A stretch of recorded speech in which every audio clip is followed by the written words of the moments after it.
Netherland কি পারবে এবার ওয়ার্ল্ড কাপ নিতে, নাকি গত কয়েকবারের মতো এবারও তারা চোখ করবে? স্বাগত জানাচ্ছি ক্যালচো ক্যাফেতে, আমি সুলেমান শরীফ। আজকে গ্রুপ এফ নিয়ে আলোচনা করব। F for favourite, F for finalist. তো দেখা যাক এইবারে এই গ্রুপ থেকে কি কেউ ফাইনালে যেতে পারে নাকি না। এবং ফেভারিট বলতে একটা জিনিস মজার বিষয়, এই গ্রুপের চারটা দলের তিনটা দলই কিন্তু আমার খুব পছন্দের। শুধু তাই না, ইতিহাস যদি ঘাটি, চতুর্থ দলটা ইতিহাসের হিসাবে আমার খুব পছন্দের একটা দেশ। তো এখানে কে কে আছে এটা আগে জেনে নিই। সেটা হচ্ছে নেদারল্যান্ড, জাপান, সুইডেন এবং তিউনিসিয়া। নেদারল্যান্ড টিমটা মানে ইতালি সমর্থন করি আমি মূলত, কিন্তু নেদারল্যান্ড টিমটার প্রতি আমার আলাদা একটা ফ্যাসিনেশন আছে। ছোটবেলা যখন সমাজ বইয়ে পড়তাম ওলন্দাজ, তো ওই ওলন্দাজ থেকে আস্তে ধীরে ওদের ইতিহাসটা ঘাটা শুরু করছি। তখন তো আর উইকিপিডিয়া বা অন্যান্য কিছু ছিল না। তো এনসাইক্লোপিডিয়া ব্রিটানিকাতে তাদেরকে নিয়ে ঘাটাঘাটি করতাম। এর পাশাপাশি বাবার কাছ থেকে শুনতাম গুলিত ব্রাদার্স, ঠিক আছে? তো নেদারল্যান্ড টিম অসাধারণ টিম। এবং নেদারল্যান্ড মানে কি, নেদারল্যান্ড হচ্ছে যার কোনো নিজস্ব ল্যান্ড নাই। তো ওই যে ফ্যাসিনেশন ট্যাসিনেশন এরকম এরকম খুঁজতে খুঁজতে আস্তে ধীরে নেদারল্যান্ডের প্রতি একটা আলাদা সফট কর্নার তৈরি হয়ে গিয়েছে। তারপর তো বড় হলাম, এসি মিলান সমর্থন করা শুরু করলাম। রুদ গুলিত, ভ্যান বাস্তেন, রাইকার্ড, এদেরকে তো চেনা হয়ে গেল। এবং গুলিত ব্রাদার্স বলতে হইতেছে রুদ গুলিত এবং রাইকার্ডস, এদেরকে বাবা বুঝাইতেন। তো এখন পর্যন্ত সেই নেদারল্যান্ড টিমটার প্রতি আলাদা একটা আসলেই ফ্যাসিনেশন আছে, কারণ কি প্রতিবার ওয়ার্ল্ড কাপে গিয়ে তারা কিছু না কিছু চমক দেখায়। আমাদের আইকনিক কিছু মোমেন্ট কিন্তু তারা তৈরি করে রেখেছে। একদম ছোটবেলা নেদারল্যান্ডের রাইকার্ড অপোনেন্টকে থুতু মেরেছে, এই ইতিহাস কিন্তু আমরা সবাই জানি, মানে দেখেছি। ইভেন ইন্টারনেটে মিম হিসেবে কিন্তু প্রচুর কাজ করেছে। 94 ওয়ার্ল্ড কাপে কোয়ার্টার ফাইনালে তারা বাদ পড়ে যায়, সেটা ব্রাজিলের কাছে আনফরচুনেটলি। 98 ওয়ার্ল্ড কাপে অসাধারণ ফুটবল খেলা দেখিয়ে গ্রুপ অফ ডেথ থেকে তারা উঠে এসে সেমিফাইনালে গিয়ে হেরে যায় ফ্রান্সে, সরি ব্রাজিলের কাছে হেরে যায়, তো পেনাল্টি শুট আউটে। তারপর ক্রোয়েশিয়ার কাছে হেরে ফোর্থ হয়। গাস হিডিংকের আন্ডারে কিন্তু নেদারল্যান্ড খুব চমৎকার টিম তৈরি করে, এবং সেই সময় রুদগুলিতে পরে আস্তে ধীরে নতুন ব্যাচ আসা শুরু হয়। আনফরচুনেটলি 2002-এ তারা যেতে পারে না। 2006-এ এসে আবার ডেথ গ্রুপে জয়েন করে তারা। সেই ডেথ গ্রুপ থেকে এসে সেকেন্ড রাউন্ডে উঠে পর্তুগালের সাথে ব্যাটেল অফ নুরেমবার্গ তৈরি করে, যেখানে নেদারল্যান্ডের প্লেয়ার একলাই 7টা প্লেয়ার হলুদ কার্ড খায়, অপর পাশে পর্তুগালের দুইজন প্লেয়ার রেড কার্ড খায়। তো এই ব্যাটেল অফ নুরেমবার্গটা কখনোই ভোলার মতো না। এবং তারপরে পর্তুগাল আবার ইংল্যান্ডের সাথে মুখোমুখি হয়, ইংল্যান্ডের কাছে হারে। What a history! এবং নেদারল্যান্ড টিমটা সেই টিমটা কিন্তু অসাধারণ শক্তিশালী ছিল। তারপরে 2010 সালে নেদারল্যান্ড সেই টিমটা, ওই নেদারল্যান্ড টিমটার মধ্যে কে কে ছিল এটা যদি আপনারা মনে রাখেন, সেটা হচ্ছে ওয়েসলি স্নাইডার ছিল, ভ্যান্ডার ভার্ট ছিল, রবেন ছিল, ভ্যান পার্সি ছিল গোলকিপার হিসেবে, ভ্যান্ডার সার শেষ মুহূর্তের দিকে ছিল। তো এই দলটা আসলে খুবই চমৎকার। এবং ভ্যান বোমেল, দি ইয়ং এর কথা কেমনে ভোলা যায়? 2010 সালে কথায় এসে পড়ি, ফাইনালিস্ট ছিল নেদারল্যান্ড, স্পেনের কাছে হেরেছে। তো নেদারল্যান্ড আসলে সবসময় দেখা গেছে কোন একটা ভালো মোমেন্টে এসে চোখ করে। এই যে এখানেও গিয়ে হেরেছে। এবং এই শুধু এটা না, আমরা যদি অতীত ইতিহাসে চলে যাই, 1934 এবং 38 সালে তারা ওয়ার্ল্ড কাপ খেলে। তারপর কিন্তু সুদীর্ঘ সময় তারা আর কোয়ালিফাই করতে পারে না। 74 সালে তাদের প্রথম গোল্ডেন জেনারেশন টোটাল ফুটবল নিয়ে আসে যে ইয়োহান ক্রুইফ, তার আন্ডারে 74 সালে এবং 78 সালে তারা ওয়ার্ল্ড কাপ ফাইনালে যায়। 74 সালে তারা হারে ওয়েস্ট জার্মানির কাছে, 78 সালে তারা হারে আর্জেন্টিনার কাছে। এবং মজার বিষয়, তারা কিন্তু ইন্টার কন্টিনেন্টাল ডার্বি হিসেবে এখন পরিচিত। জার্মানির সাথে আসল কথা, তারা প্রচুর ম্যাচ খেলেছে এবং আনফরচুনেটলি নেদারল্যান্ড এখানে পিছিয়ে আছে। আর্জেন্টিনার সাথে মোটামুটি সমতায় আছে। আর্জেন্টিনা ডার্বি বললে আবার 14 সালে ওয়ার্ল্ড কাপেও সেমিফাইনালে হারে, গত ওয়ার্ল্ড কাপেও আপনার কোয়ার্টার ফাইনালে কিন্তু পেনাল্টি শুটআউটে হারে। এবং আপনার যদি মনে থাকে, সেই ওয়ে ঘোর্স লাস্ট মোমেন্টে গিয়ে 2টা গোল দিয়ে নেদারল্যান্ডকে এক্সট্রা টাইমে নিয়ে যায়। তারপর পেনাল্টিতে ইমি মার্টিনেজের জাদুতে আর্জেন্টিনা সেমিফাইনালে চলে যায়। তো এই স্মৃতিগুলো আসলে কখনো ভোলার মতো না। আরেকটা স্মৃতি মনে করাই দিই, সেটা হচ্ছে 2014 সালে রবেন ভ্যান পার্সি যে ফ্লাইং ডাচম্যান হিসেবে গোলটা করে স্পেনের বিরুদ্ধে, এবং স্পেনের বিরুদ্ধে যে প্রতিশোধটা নেয় অসাধারণ ছিল। এবং রবেন ক্যাসিয়াসকে যেভাবে নাকানি চুবানি খাওয়ায় গোল করে, মানে ইট ওয়াজ ক্লাস এবং ইট ওয়াজ আইকনিক। এবং নেদারল্যান্ড টিমটাই হচ্ছে আইকনিক। এই টিমটা থেকে যারা যারা আসে, ওই আমরা ফুটবল যারা ক্লাবের খেলাগুলো পছন্দ করি, সকল ডাচদেরকে আমরা বলি the man of glass. Arjen Robben, van Persie, van der Vaart, Wesley Sneijder তুলনামূলক কম। বর্তমানেও ডেপে, দিয়ং, এরা সবাই কিন্তু ইনজুরি প্রবণ হয়, এবং এই কারণে কিন্তু নেদারল্যান্ড টিমটা উঠতে পারে না। তবে এইবারে মালেন নামে একটা স্ট্রাইকার আছে, অসাধারণ ফর্মে আছে। রোমাকে নিয়ে একলাই সে টেনে চ্যাম্পিয়ন্স লিগ পর্যন্ত নিয়ে যায়। এবার নেদারল্যান্ড টিমটার মেইন ভরসা কিন্তু সেই বলা যায়। তো নেদারল্যান্ড এইবারে দলটা যথেষ্ট স্ট্রং এবং কেন জানি মনে হচ্ছে এইবারে তাদের চোখ করার সম্ভাবনা কম। আর জার্মান ম্যাথমেটিশিয়ান তো বলেই দিয়েছে যে নেদারল্যান্ড এবারে কাপ নিবে। তো দেখা যাক। নেদারল্যান্ডের টোটাল 12 বার ওয়ার্ল্ড কাপ খেলে, 12 বারের মধ্যে তারা রানার্স আপ হয় 3 বার, সেমিফাইনাল খেলে আরো 3 বার, কোয়ার্টার ফাইনাল খেলে আরো 3 বার। তার মানে টোটাল 9 বার তারা মোটামুটি ভালো পজিশনে গিয়ে বাদ পড়ে। গ্রুপ পর্যায়ে বাদ পড়ে, নেদারল্যান্ড সম্ভবত গ্রুপ পর্যায়ে কখনো বাদ পড়ে নাই। তো এইবারেও তারা গ্রুপ পর্যায়ে বাদ পড়বে না সেটাই আশা রাখি। তাদের সাথে আর পড়ছে কারা?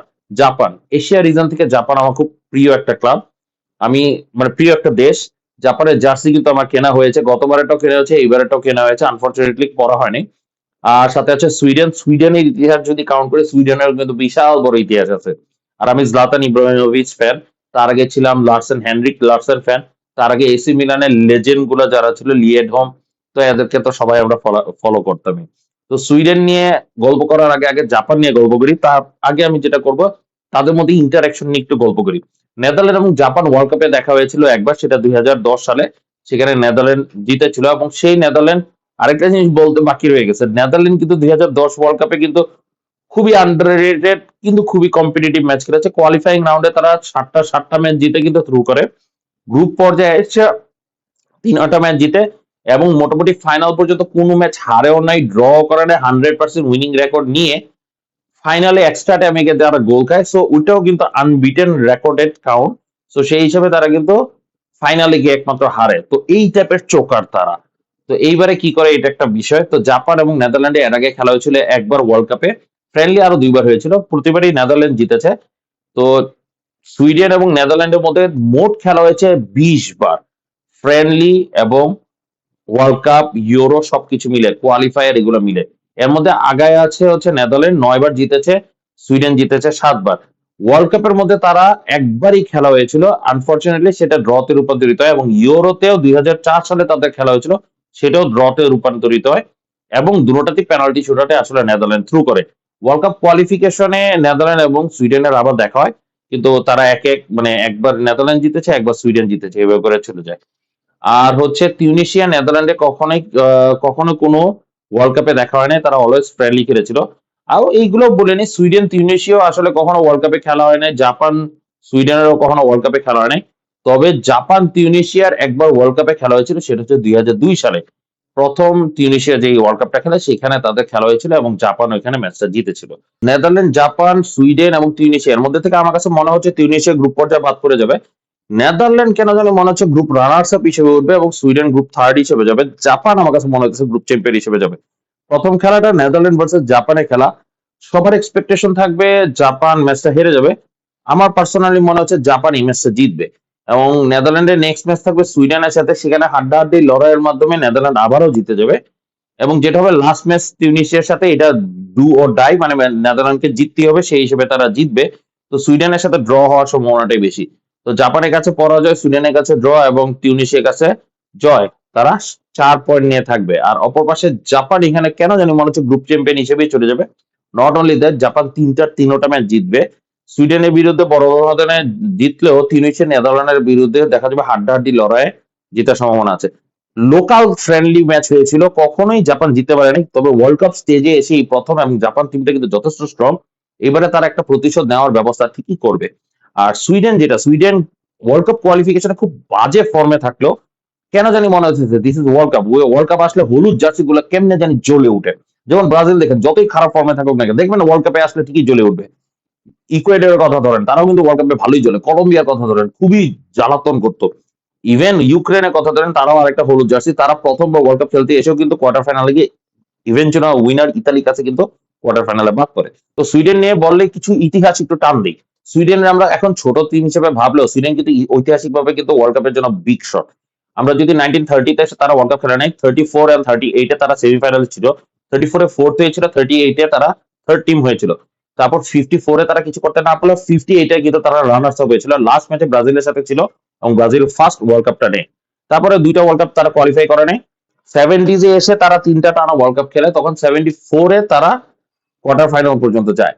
তারপর আবার ওয়ার্ল্ড কাপ কোয়ালিফাই করে নেয়। দেন 94-এর মধ্যে 94-এ আবার তারা সেমিফাইনাল খেলে। 2002-তে তারা গ্রুপ অফ ডেতে ছিল, আর্জেন্টিনা, ইংল্যান্ড এবং সুইডেন সেই গ্রুপে ছিল, সাথে নাইজেরিয়া ছিল। আর্জেন্টিনা কিন্তু গ্রুপ পর্যায়ে থেকে বাদ যায় কারণ সুইডেনের কাছে ড্র করে। 2006 সালে তারা আবার আরেকটি ডেথ গ্রুপে ছিল। তো আলটিমেটলি যেটা বলা যায়, সুইডেন কিন্তু প্রতিটা ওয়ার্ল্ড কাপের ডেথ গ্রুপেই তৈরি করে।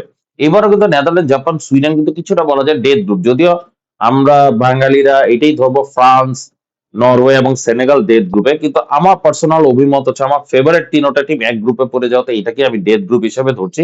এইখান থেকে যে কোনো একটা টিম ফাইনালে যাওয়ার সম্ভাবনা আছে। তো সুইডেনের ব্যাপারে আলোচনা করলাম, জাপানের ব্যাপারে কিছু একটা আলোচনা করতেই হয়। জাপানের একটা মজার স্ট্যাটিস্টিক্স আছে। তারা 1998 সালে প্রথমবারের মতো ওয়ার্ল্ড কাপ কোয়ালিফাই করে। তারপর থেকে তারা যে জিনিসটা করে, প্রথম গ্রুপ পর্যায়ে বাদ পড়ে, তারপর সেকেন্ড রাউন্ডে যায়, তারপর গ্রুপ পর্যায়ে বাদ পড়ে, তারপর সেকেন্ড রাউন্ডে যায়, তারপর গ্রুপ পর্যায়ে বাদ পড়ে, তারপর সেকেন্ড রাউন্ডে টানা দুইবার খেলে। মানে 2018 এবং 22 সালে তারা দুইবার টানা সেকেন্ড রাউন্ডে যায়। জাপান নিয়ে বলতে হলে আরো কিছু বলতে হয়, সেটা হচ্ছে জাপান ইউরোপিয়ান টিমকে বিট করতে খুব মজা পায়। গত ওয়ার্ল্ড কাপেই দেখেন, জার্মানি এবং স্পেন দুইটা টিমকে হারাইছে, কোস্টারিকার কাছে হেরে গেছে। তারপরে গ্রুপ চ্যাম্পিয়ন হিসেবে নেক্সট রাউন্ডে যায়। তার আগে ওয়ার্ল্ড কাপে তারা বেলজিয়ামকে ফেস করে, বেলজিয়ামের কাছে এক্সট্রা টাইমে গিয়ে হারে। শুধু তাই না, কোর্তোয়ার সেই অলৌকিক গোলের মাধ্যমে কিন্তু তারা হারে। তার আগে যদি ধরি, 2010 সালে নেদারল্যান্ড, ডেনমার্ক এবং ক্যামেরুনের গ্রুপে থাকে। নেদারল্যান্ডের কাছে হারলো, ডেনমার্ক এবং ক্যামেরুনকে কিন্তু তারা হারায়। সেকেন্ড রাউন্ডে গিয়ে প্যারাগুয়ের কাছে তারা পেনাল্টি শুটআউটে হারে। এবং 2002 ওয়ার্ল্ড কাপ তো তাদের নিজেরা হোস্ট ছিল, সেই হিসেবে রাশিয়াকে তারা হারায়, তুর্কির কাছে তারা হেরে যায় সেকেন্ড রাউন্ডে, রাশিয়াকে হারায়, তিউনিসিয়াকে হারায় এবং বেলজিয়ামের সাথে তারা ড্র করে নেক্সট রাউন্ডে যায়। তুর্কি সেবারে সারপ্রাইজিং তাদের কাছে কিন্তু তারা হেরে যায়। তো এই ছিল এই গ্রুপ পর্যায়ে কিছু প্রিভিউ। এবং আমার কাছে যেটা মনে হয়, ওই যে যেটা বলেছি, টিউনিশিয়া হয়তো বা কোনো পয়েন্ট না নিয়ে নেক্সট রাউন্ড মানে গ্রুপ পর্যায়ে বাদ পড়বে, সুইডেন থার্ড হবে, নেদারল্যান্ড রানার্স আপ এবং জাপান গ্রুপ চ্যাম্পিয়ন হিসেবে নেক্সট রাউন্ডে যাবে। তো এখানেই রাখলাম, কষ্ট করে ভিডিওটা দেখলেন আমার, তার জন্য ধন্যবাদ। আসসালামু আলাইকুম।